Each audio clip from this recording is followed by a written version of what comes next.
ครับสวัสดีเพื่อนๆชาว YouTube นะครับคลิปนี้พาเพื่อนๆดูแมคโครครับโคมัตสึ PC120 ครับรุ่น 5 ครับทีมงานสทนกลอกหน้าดินครับเลยตักดินใส่ดำเคสครับ175คันนี้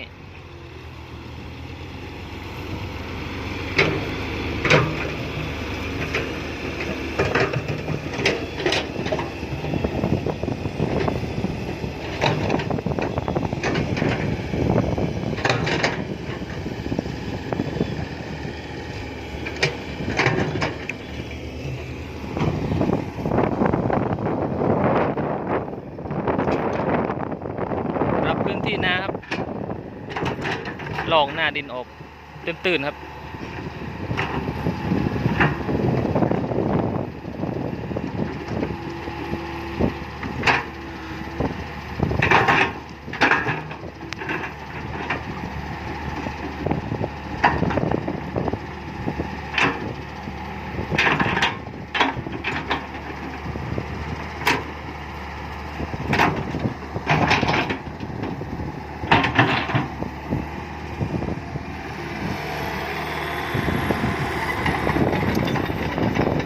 คันนี้ไม่ได้ใส่ฝาข้างเปิดประทุน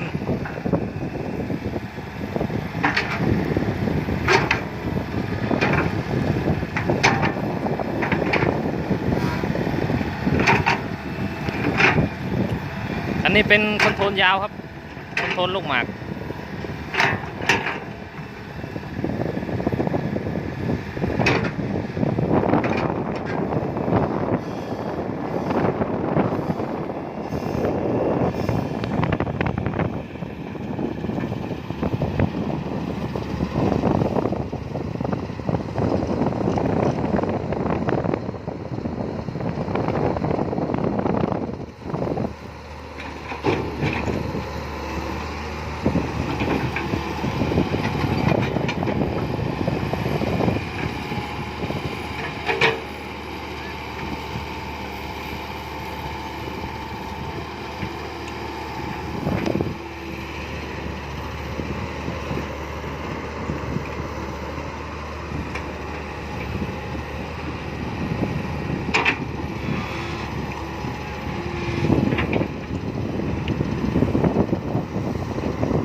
ซิงไฮเทค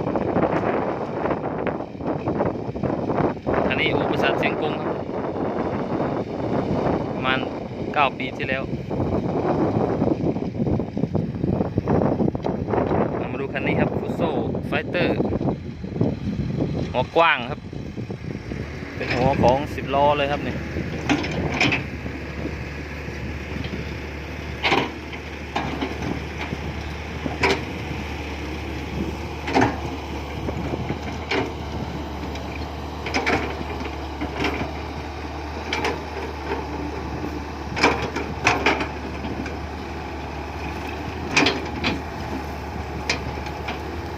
หัวโตด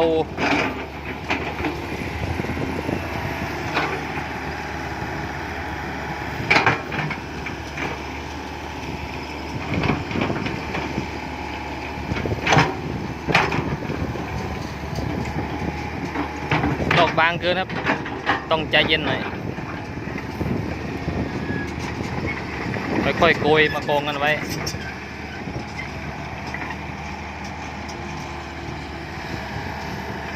ทางนั้นดำ NPR 175 แรงครับ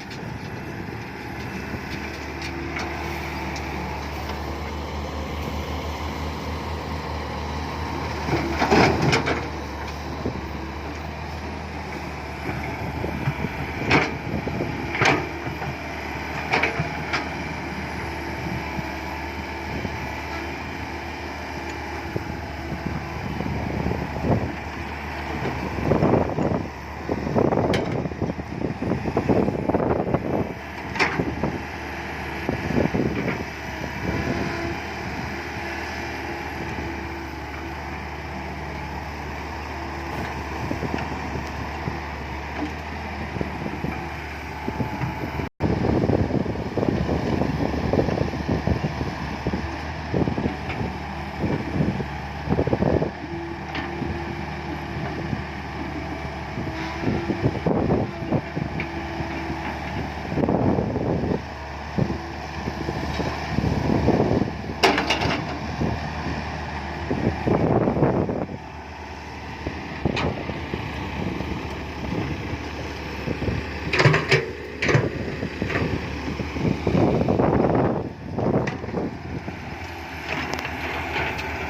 อามาดูคันนี้ครับ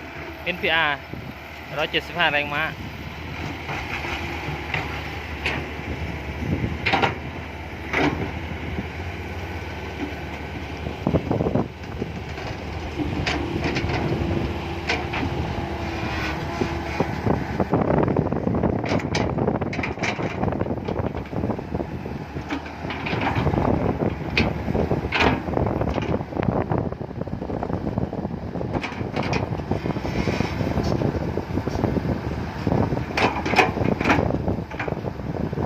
ต้องโกยมากองไว้ก่อนครับ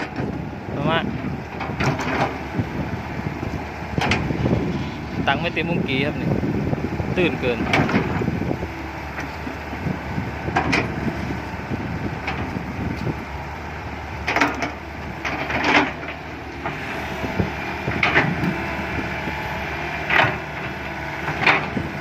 อันเราบางๆนี่ต้องเป็น PC120 ครับพอดีเลยตักเต็มมุ้งกี้ดีครับ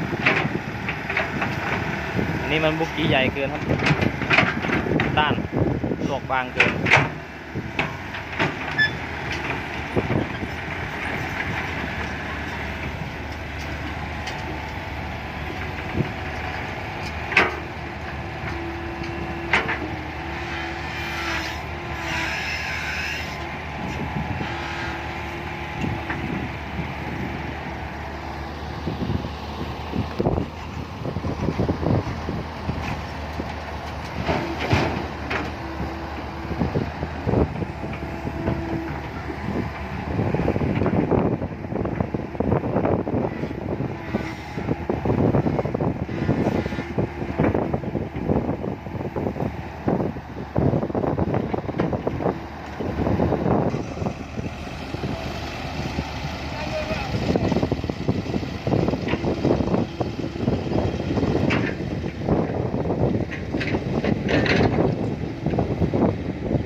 เอาติ๊กเกอร์นี่เป็นเลยดีจี้เขาเตือแคนจี้ลอยฮะได้จี้เตือแคนอ๋อเป็นแรง ยังไม่รู้เลยไม่เห็นได้ยินเขาพูดเลยไงสิอุ้นเตือแคนคืออ้อแคนอะไรว่าคนจบจี้จะสร้างเองกัน